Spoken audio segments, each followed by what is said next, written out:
No vídeo de hoje eu vou falar sobre escala logarítmica e tentar demonstrar do porquê que eu considero a utilização dela obrigatória em certos tipos de gráfico.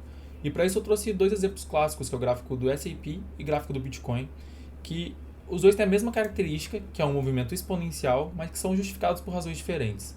Enquanto no S&P a gente vê esse movimento exponencial por causa do crescimento histórico das empresas, da economia norte-americana, que é um crescimento de fato exponencial, acumulado também pela inflação da moeda norte-americana, que também é exponencial.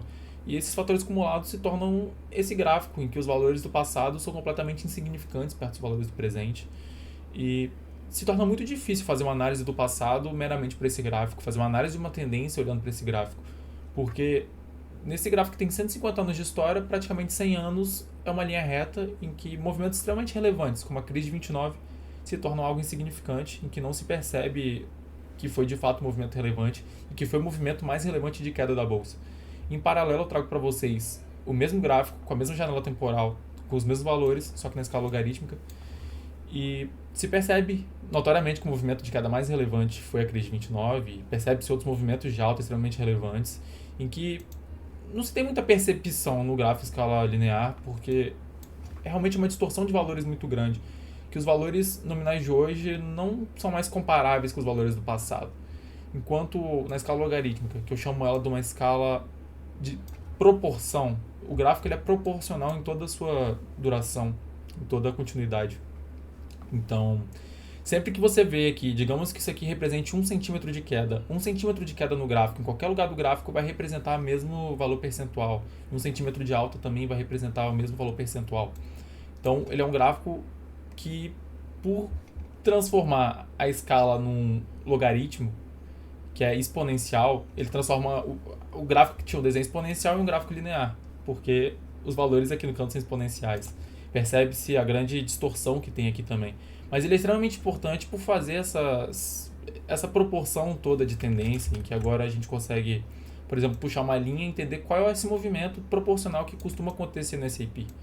E lá não se perceberia notoriamente quais são os bons momentos de compra ou de venda sobre o histórico do S&P. Aqui já se percebe que geralmente o gráfico não passa muito acima dessa linha e também não cai muito abaixo, entre aspas, né, mas essa acaba sendo a lógica histórica.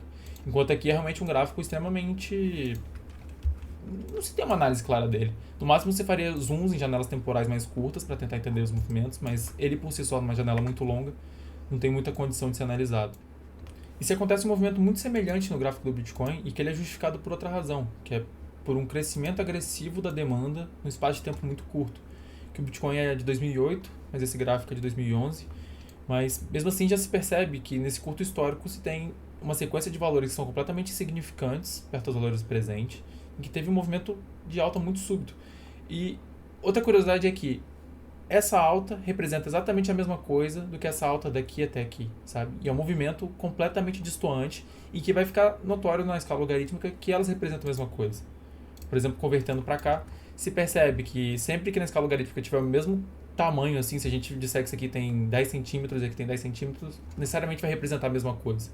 E na escala linear se torna completamente desproporcional, mas na logarítmica dá para entender a proporção desse movimento.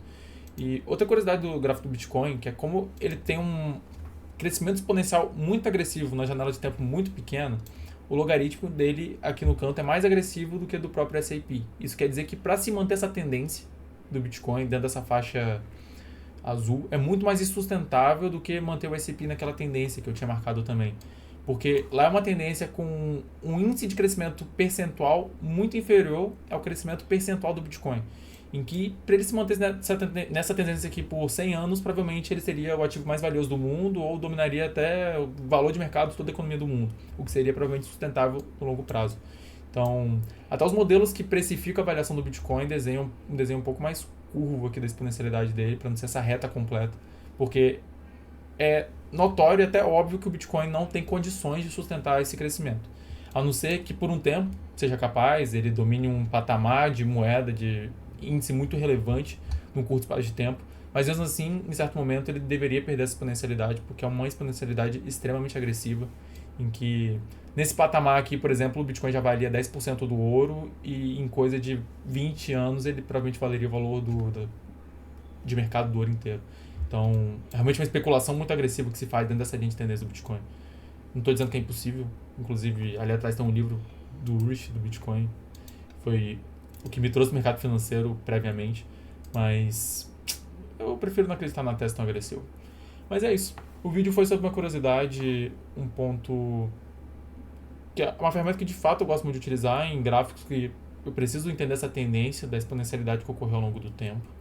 E a escala logarítmica é muito importante para isso. Ela é capaz de desenhar essa tendência de uma forma muito mais clara e se faz uma análise. Eu gosto muito de usar o gráfico para momentos de compra e de venda, gráficos mais longos. Eu não faço trades muito curtos assim por gráfico. Então, entender ótimos momentos de compra e de venda com base nele em gráficos longos, eu acho que funciona muito bem. E por hoje é isso. Valeu.